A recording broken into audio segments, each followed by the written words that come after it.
Greetings on this fine night. What brings you here? The pawn shop is always open.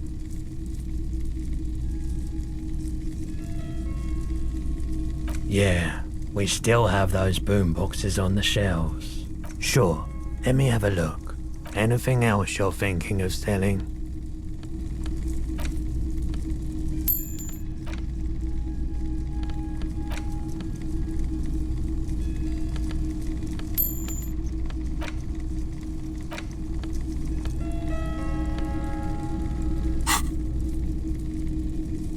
Another time, perhaps.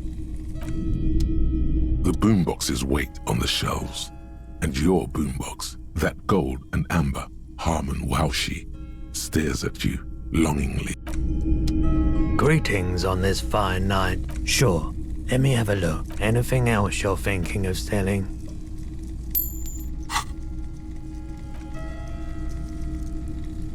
Another time, perhaps. The boomboxes wait on the shelves, and your boom... And here you are. Quality sound reproduction on the go. It'll play anything, wherever. Turn any tape into a conversation of sounds and shapes.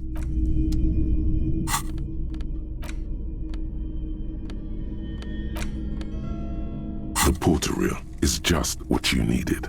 The reels attach to the apparatus with a satisfying click. The tape is rooted behind the magnetic reader. You push Command Set, and the tape starts spinning. Violent static and machine sounds fill the air. This isn't Revachol. This is a fucking village. I can almost see the elephants. The harbor. That's the sound of a Kvalsund crane. When this shit is done, I'm gonna tear that place up. Soldier of the Apocalypse style. Kill shit. Dogs and chickens too. Gonna run a room, Cordy. A real nice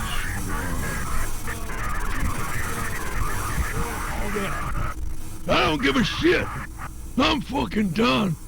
I'm done mentally. I'll fucking do them all in. Rape that disco cunt on the counter. You know, the dance a whore upstairs. Do it Kohoi style. Never did get that taste out of my mouth. The lieutenant presses the button marked Arrête on your porter reel. The tape stops spinning. End of recording. It seemed authentic enough. Probably recorded off the shortwave, then edited to seem more incriminating. He sounded like he was on patrol around the harbor walls.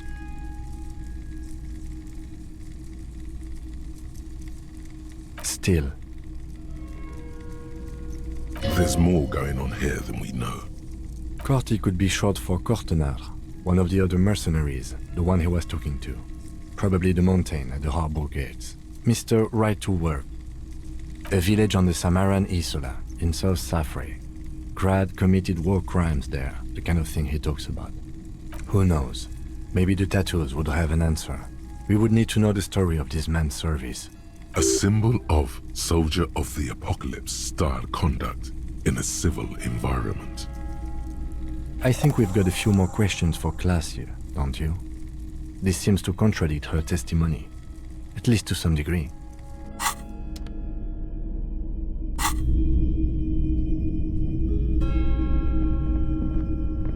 Wow, a very large red t-shirt with an impressive print stands out from the other garb.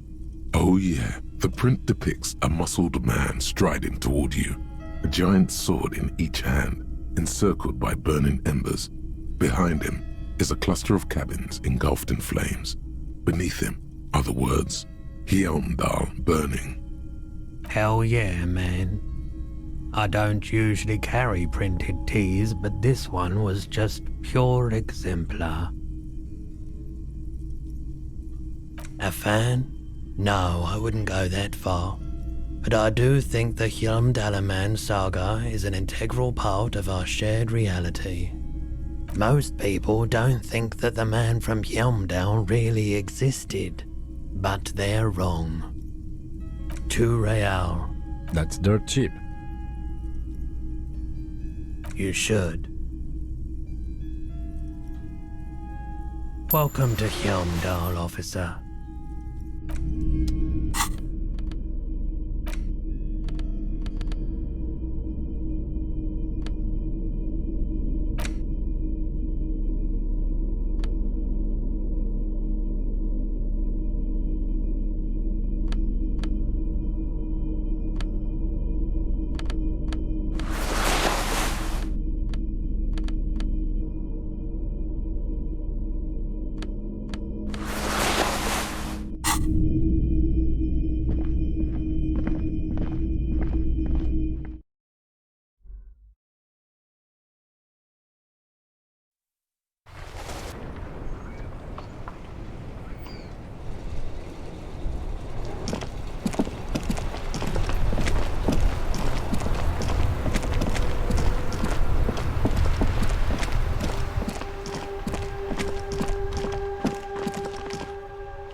It's you again. What is it?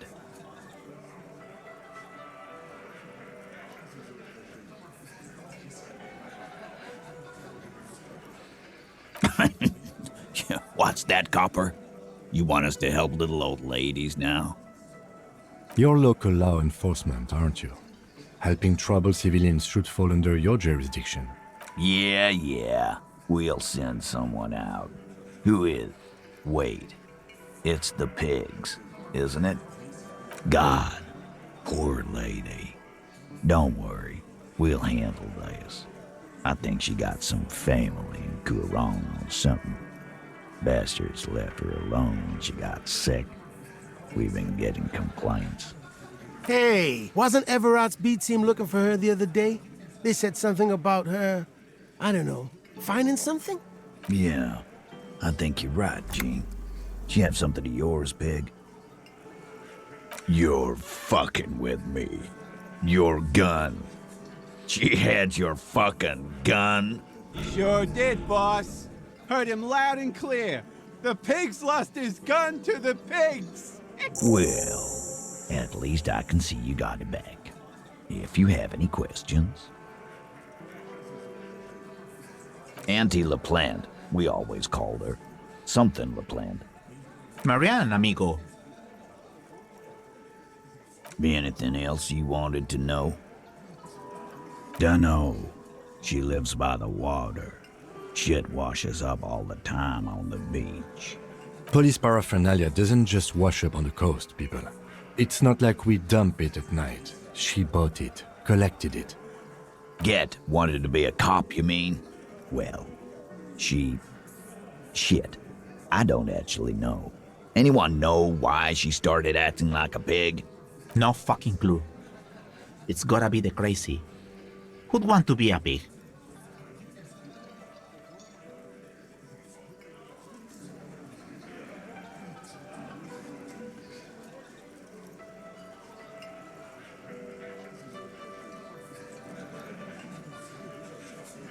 No, I didn't.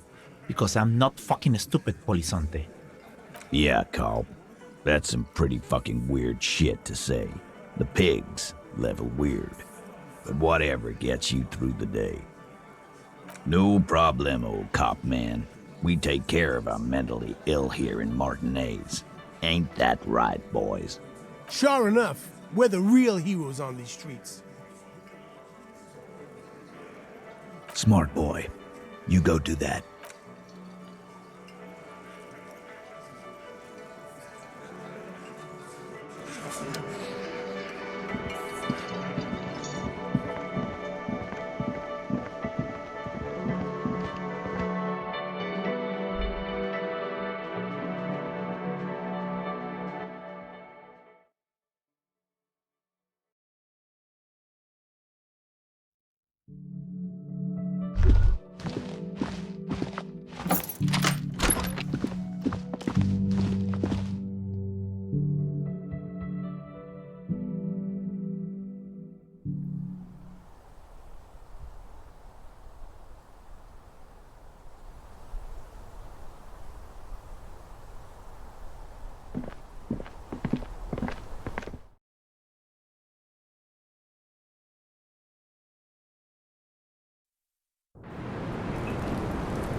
This window is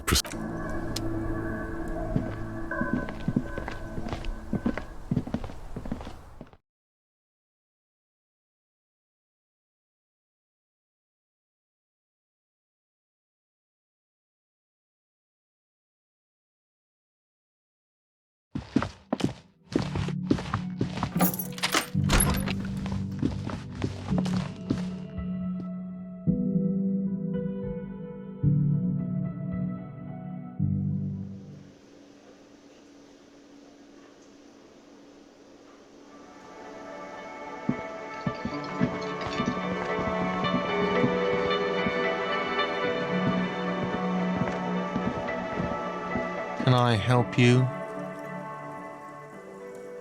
Another thing. Great. Yes.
The porter reel is just what you needed.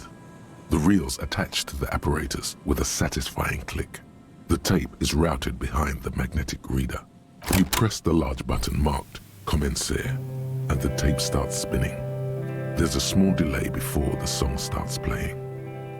It sounds like someone's moving in the room, getting comfortable. Then the organ starts playing a simple, melancholic tune echoing in the hallway. A lone singing voice joins in, telling you about the tiniest church in Cessons, surrounded by even tinier yard.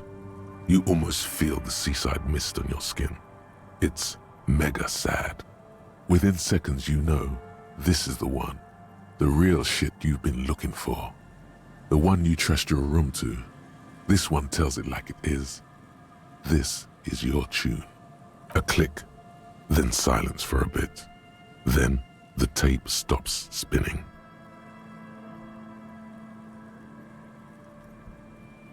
Of course you could sing this. You could take sad to a whole new level with this. And you already know the lyrics since you've listened to it like 1,000,000 times. Yup, they're all here. All 3 verses. And the B-side of the tape contains the instrumental version. It's like the world itself is telling you to do it. Only one obstacle stands on your way. Gart. You have to convince Gart to let you sing karaoke in the whirling. After you've won him over, you can express yourself. Let the pain out. Make everyone understand. The lieutenant watches you pack up the boombox. He doesn't say anything.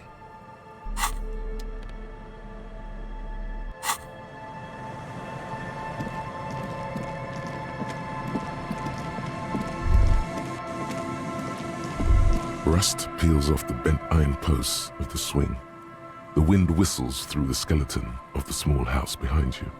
There's desolation everywhere. Yet someone used to live here, laugh here. Thought it was a good idea to build a swing, even. In this yard? He's assessing the situation. How long ago was it abandoned? Someone thought they could have a summer house in a bloc obscur, for cheap. It didn't work out. They abandoned it about a decade ago. A black bloc, a part of the city left unrenovated after the war, or one that has fallen to gang violence, or has become inhospitable in some other way. On aerial photos, block obscures look like dark squares, hence their name. Practically, it's not an official term in any way, but look around. No sewage, broken power lines, crime, drunks. Life is tough in the blocks. It's no place to build a summer house. Yes, and you picked it up because you're a post-apocalyptic scavenger who collects trash and magnesium blisters. It's not meant as nagging, just an observation. We should move. I don't think we will solve the murder with forays into the urban hinterland, at least in this phase of the investigation.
Yes?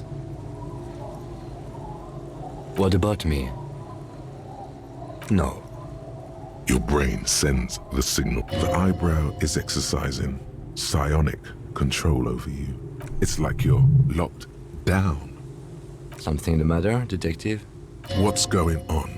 It's like you're a pup. The lieutenant relaxes his eyebrow, and you seem to regain control of yourself. Good. Let's change the subject.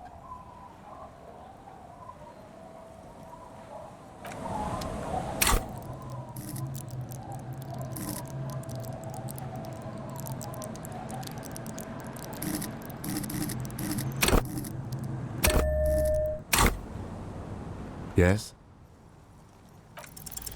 What if you did it? Yes, you killed him. And then, as part of the plan, you drowned out the memory. Maybe this is why your chest feels so hollow. You did an awful thing, and you can't even bring yourself to acknowledge it. Are you sure you would have the strength to take down a hardened mercenary? You're not in the best shape. And what has led you to this conclusion? That is a common side effect of overindulgence. It will pass. Besides, I doubt you could have taken down a hardened mercenary single-handedly. See? You're clearly not a man in your prime anymore. Don't take it personally. It's just that security guards kept on by large corporations tend to be better trained and better armed than officers of the RCM.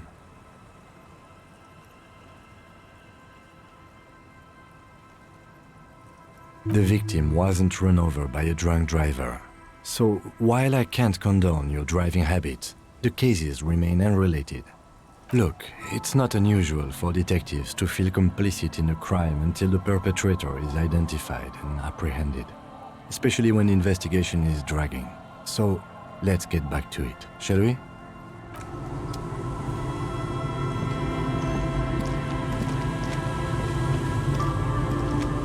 The door has has seen better days. The layer of paint has started to peel off due to the salt and wind from the sea. Even the lock looks slightly rusted. I'll be sleeping in my room in the whirling. We'll meet in front of the shack in the morning.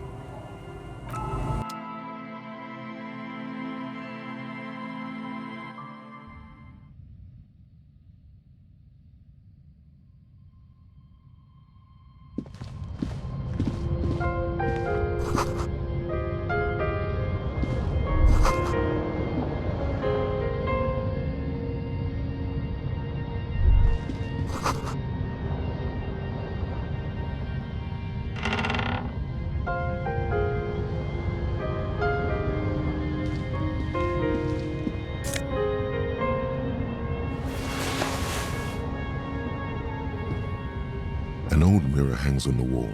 You see the reflection of your face in it, adorned with the expression.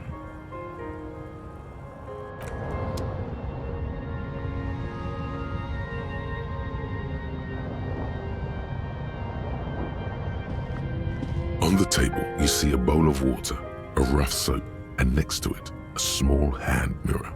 A straight razor soaks inside the wash basin. The water reflects back a vague image of your face. Nose bulbous and red, hair unkempt, wrinkles lining the eyes and forehead. The stash is gigantic. A fresh start looms ahead. Clean yourself up and be born anew. The bed is comforting, if a bit run down. Still, you've earned a rest. Across the room, the heating system hums its soft lullaby. The mattress feels soft and sheets warm. It only takes you moments for the world to fall away. Thoughts, baby. A million little lights in the dark. You're one fine instrument, brother. All those faces and all those names. All that laughter and screaming and scheming around. Every corner and every street. Recorded in you forever on ferrotape. No, you're spinning tapes at the discotheque. The great unceasing disco of the mind. The flash, the bang, the endless learning experience. On and on it goes, for untold hours. At the disco where you first asked her to dance. Rising, above the dark curvature, the great wingspan of sleep, studded with stars. Behold, there are millions of them down there.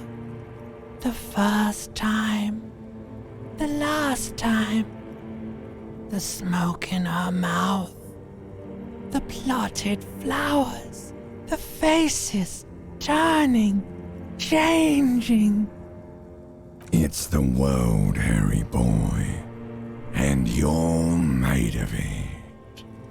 Every day you're out there, you make more of yourself from it. I'm afraid you can't be unmade now. You can never forget this shit. Beautiful. It's stuck on loop, whirling, spitting out words and images. You're the son of the world again. Harrister, a ceaseless agent. Picking up litter and old newspapers, collecting your little bubblegum wrappers and idiotic picture postcards. Meaningless keepsakes. Reading your awful letters and recalling things, aren't you? The endless names of the world. An address book you are. The map of a city. You'll go insane if you keep going like this. One more day, and you'll be in the loony bin. I just know you will. And for what, brother man? For the working class. Solving your little crossword puzzles. Doing your tasks. Crossing names off lists. Trying to become some sort of world detector. It won't make it okay. It won't put smoke back in her mouth. There he goes again. He's a real political animal, our Harry. He still doesn't see that it's the world changing around him. He's got no idea what he's in for. Beep, beep, beep. The alarm is ringing, Harry. The disco circus goes on and on. You barely slept 3 hours last night. You can do it. It's nothing. Do it for the city. Go. Do it for the picture puzzle. Put it all together. Solve the world. One conversation at a time.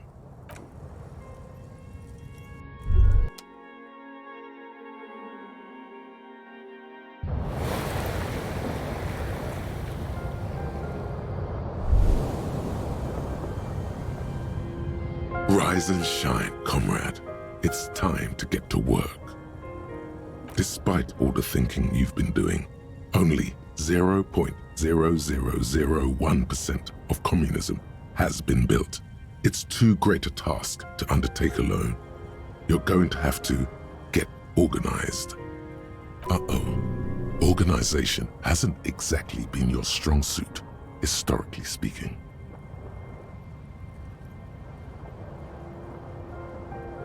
Your level of personal upkeep is irrelevant. All that matters is your commitment to building the World Republic. You must seek out your revolutionary brothers and sisters. Find out how much communism they've built. Then, together, maybe you'll be able to build as much as 0.0002% of communism. But it won't be easy. Decades of persecution by coalition authorities have driven the remaining communists of Martinaise underground. They live underground. These communists aren't men. They're mole people.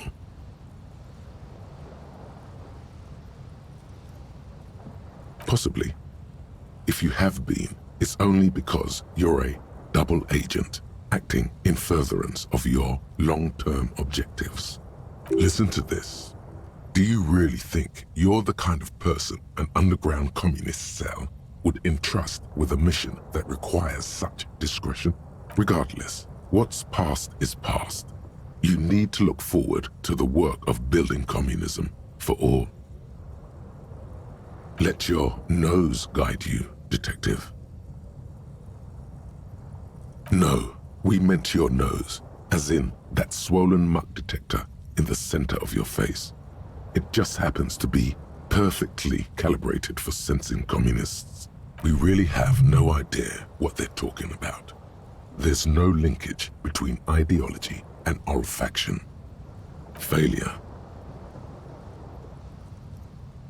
It's a smell you know all too well, simultaneously repulsive and yet darkly appealing. Musty with a sharp tang, but also a remnant of lost sweetness, like a rotting mango that's been swaddled in a coat from your grandfather's attic. What you're smelling is your own body odor, of course.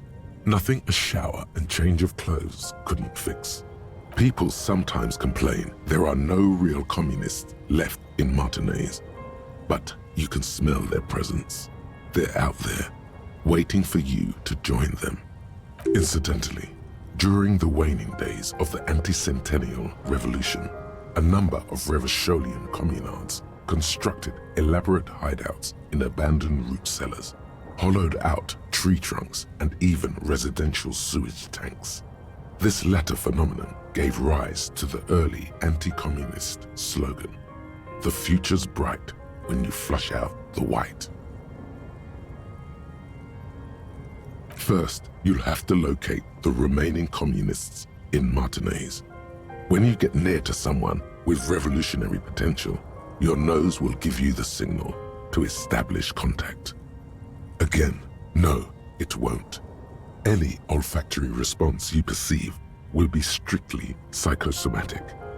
Judging from the bust of Krasmazov and other revolutionary paraphernalia you discovered, it seems that the Cape Side apartments may be a hotbed of communist activity. You'll discuss the monumental world historical task that lies before you. You'll engage in rigorous and spirited debates about Mazovian theory and practice. But mostly, you'll probably complain about other communists. Not at all. Complaining about other communists is one of the most important parts of being a communist.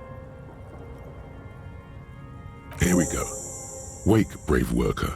'Tis no time for bed. Fight till there's no slaves below, and no masters o'erhead.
That's one brutal motor carriage.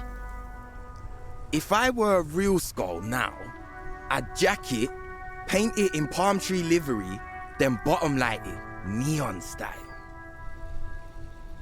A snazzy shit-ripped skullmobile like this would make a fine trophy. We could, like, hang fucking shrunken heads from the side mirrors. Cops' heads. Scary tribal shit. Yeah, tribal shit. A cop carriage like this would have proper skull value. While I appreciate the interest you take in my brutal motor carriage, I have to stop you right there. The RCM takes threats directed at its property seriously. It's just theoretical work, Copper. No basis in reality. Man, if we were certified skulls right now... Skulls. Now there's a strong organizational title. I can tell you who we're not, cop. We're not snitches or skulls. Which is not to say that the skulls are bitches and...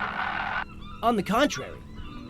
The part of this presentation you want to take home with you, cop man, is we're not part of the skulls. Yet. Okay then, let's indulge in some intellectual exchange. These young men seem eager to share their beliefs. You don't know? What kind of cop are you? It's not a question. Don't get into it. The question was rhetorical. The skulls are the most vicious gang of the Besmertne. Besmertine, or the Besmati, the Immortals, are West Riversholian crime syndicates. The nastiest bunch of psychos ever. jacking carriages and getting into high-speed chases. Possessing an infinite amount of fuck-all swagger, infamous for their non-verbal modus operandi.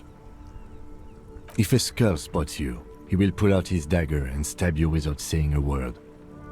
The lieutenant's voice is as calm as usual, a testament to the violence and death he's witnessed through the sight of his firearm.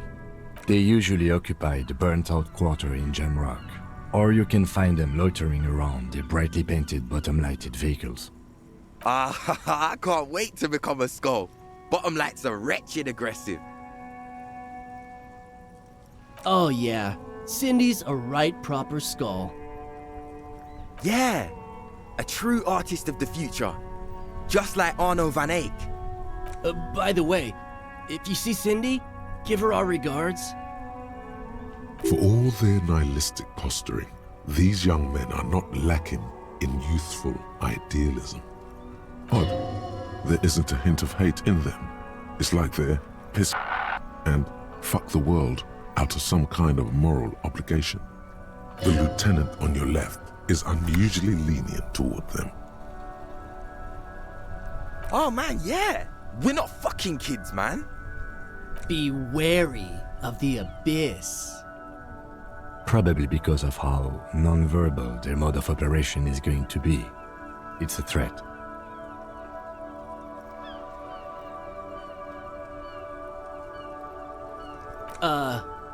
That's right.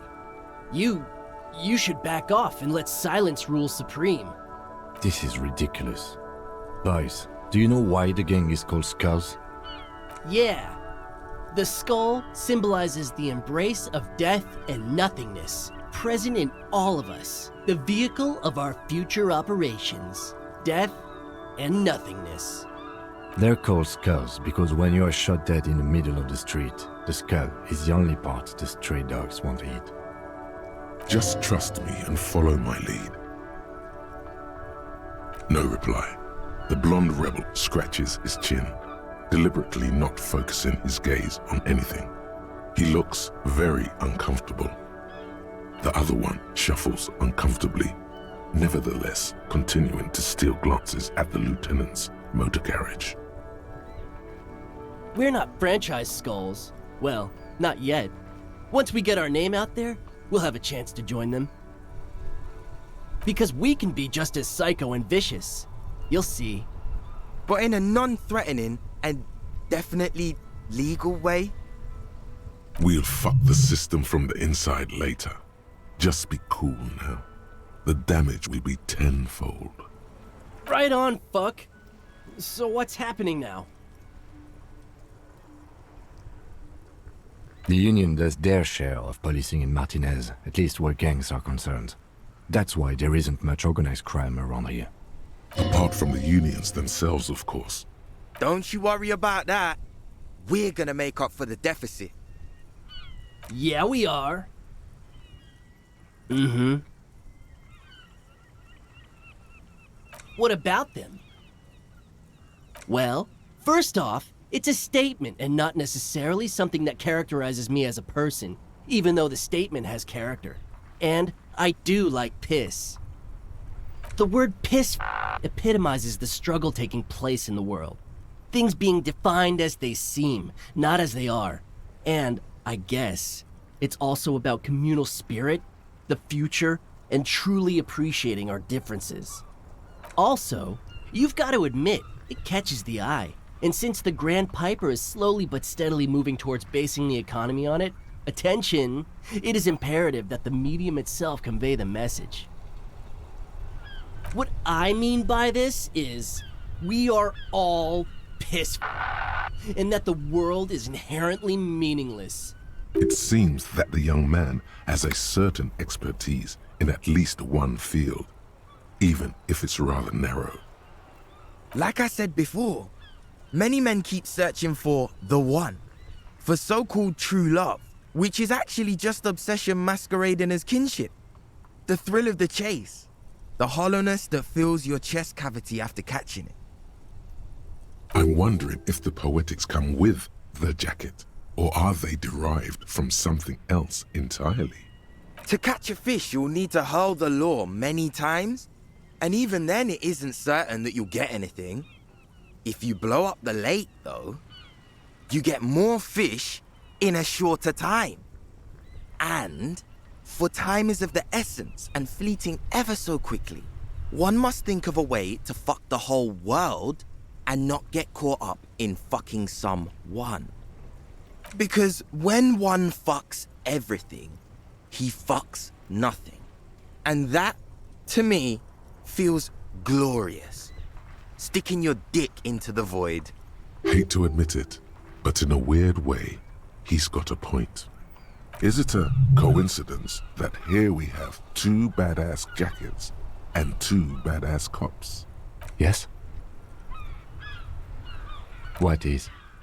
What are you implying? I'm not sure I understand you, detective. Neither. Fine, if only to end this discussion.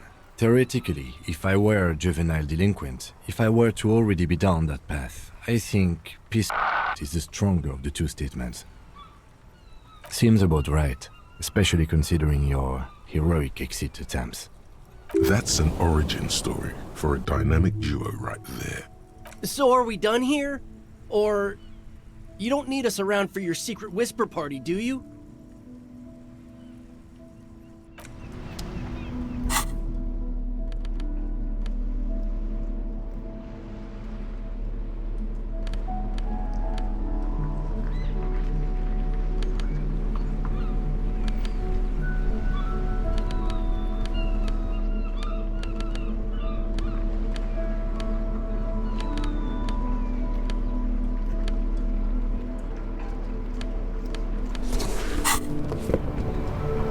That ride is fucking lightning. Hey, piss. Look who it is. Shrunken cophead material. These guys aren't scary. You're not scary. I have nothing to work with here. It's either begging or bullying, or both. Just ask them, maybe. Why? And what kind of business is that exactly? The lieutenant notices your agitation and opens his mouth to speak, then decides against it and merely shakes his head. Okay, we get it. You look like total shit. We look flashy as hell. What about it? You didn't say that.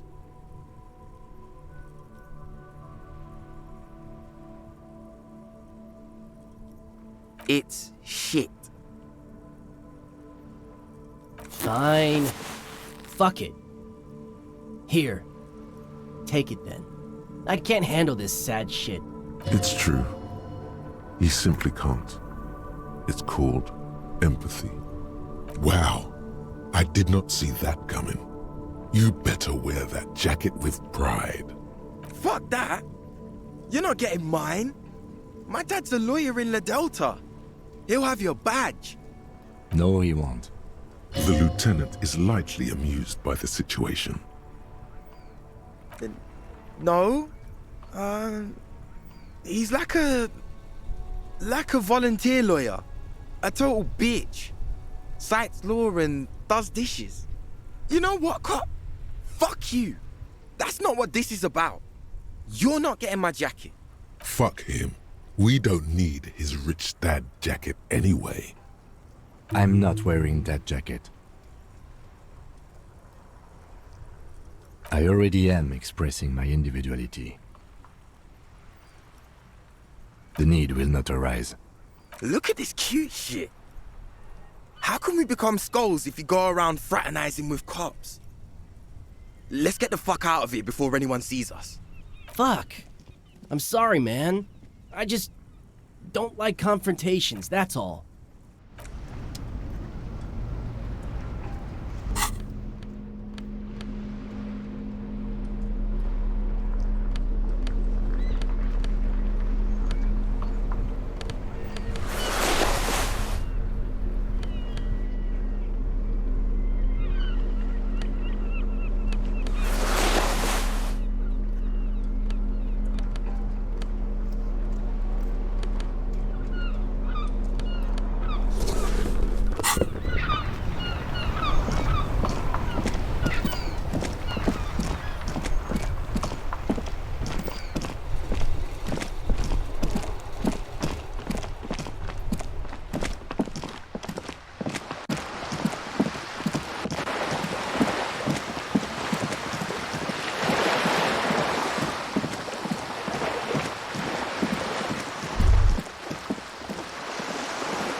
There. Do you smell that? Can you not detect that inimitable whiff of dissatisfaction and restlessness, that sense that the world is in need of dramatic, even violent reordering? What do you smell? The first thing that strikes you is the overwhelming brine. You imagine yourself underwater, a 100-legged arthropod scuttling along the murky silt at the bottom of the sea. But then the unmistakable reek of seagull shit hits you, buoyed along on the air currents, an acrid melody atop mouldering cords of wood rot and heavy fuel oil. Everything in order, detective? You're smelling for... You know what? I'll just leave you to it. Carry on, detective. The lieutenant lacks your highly developed politico-olfactory cortex. The smell is undeniable, and it's coming from that balcony up there.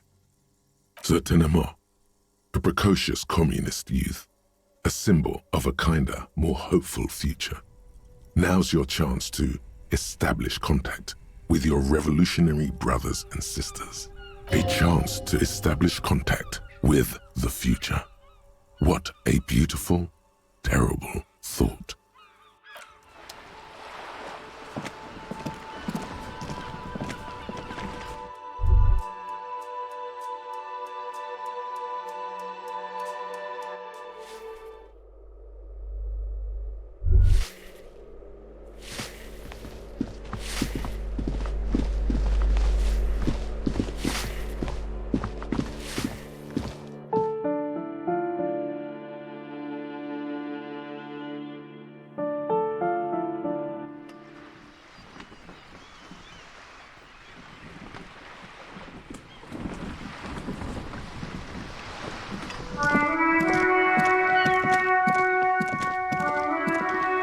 Hello again, officers. Have you come to admire my mural? I don't believe it. I've never known those boys to have manners. The bemusement in her voice doesn't fully mask genuine tenderness. They'll never be skulls, but their hearts are in the right place. Thank you for passing on the message. Now run along, Piggy. And what do you know about politics?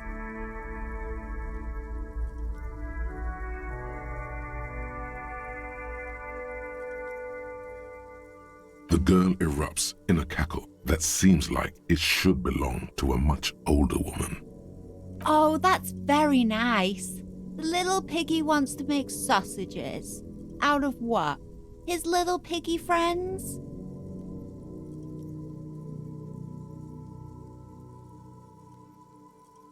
So the little piggy is a big bad communist now. Sure, I know someone who'd love to talk that ideological stuff. You're looking for Steban, a right communist who runs a mega cool and very secret meeting. I might...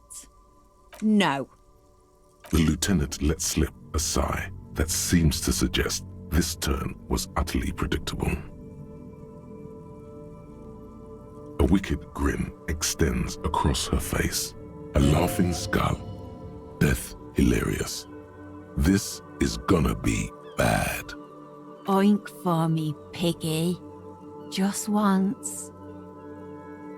Wrong! This is exactly how I treat my little brother. There, that wasn't so bad, was it? The lieutenant, needless to say, is not impressed.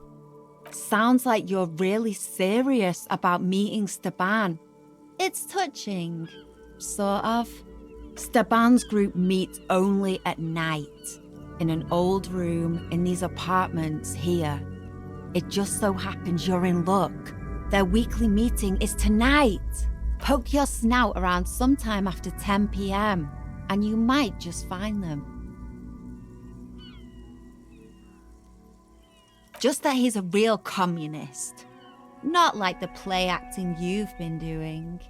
The rest, you'll have to see for yourself. Oh, smart pig.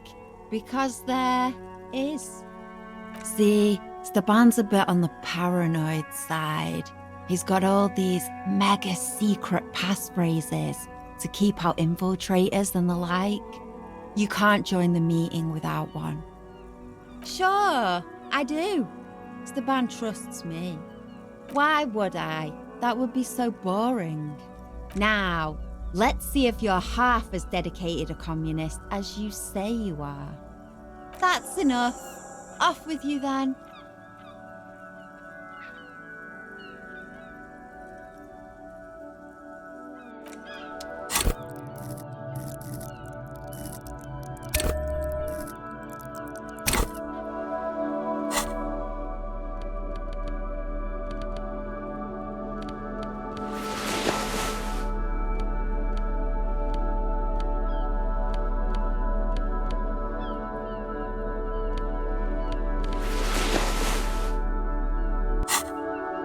Hello again, officers. Have you come to admire my mural? You don't have the skills to execute something like this in practice. But, oh boy, the idea's going to blow her fucking mind. She squints her eyes. On fire. I say, sod off. You don't have the technical skills to do that.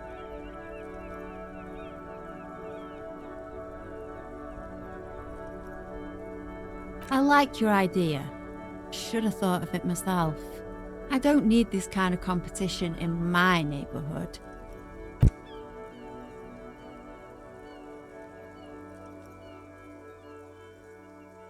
Then get your brush from fucking art.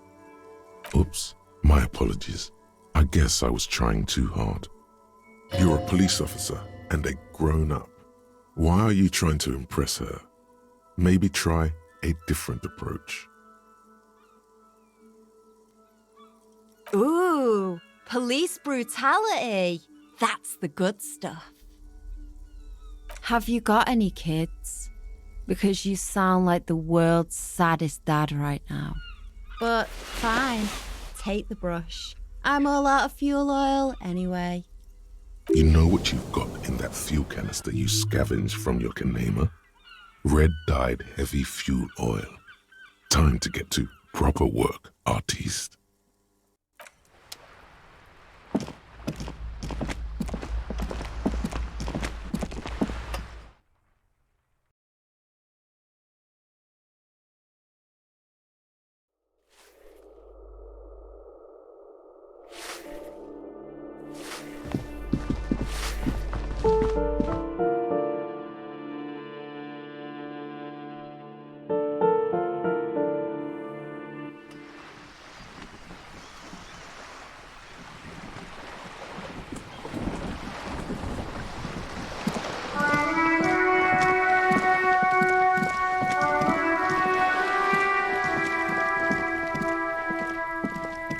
The paintbrush in your hand is like a loaded revolver.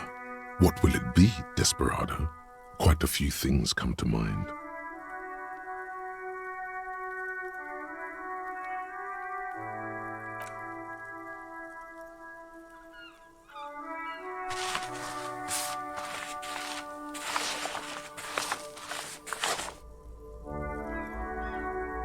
You've spoken.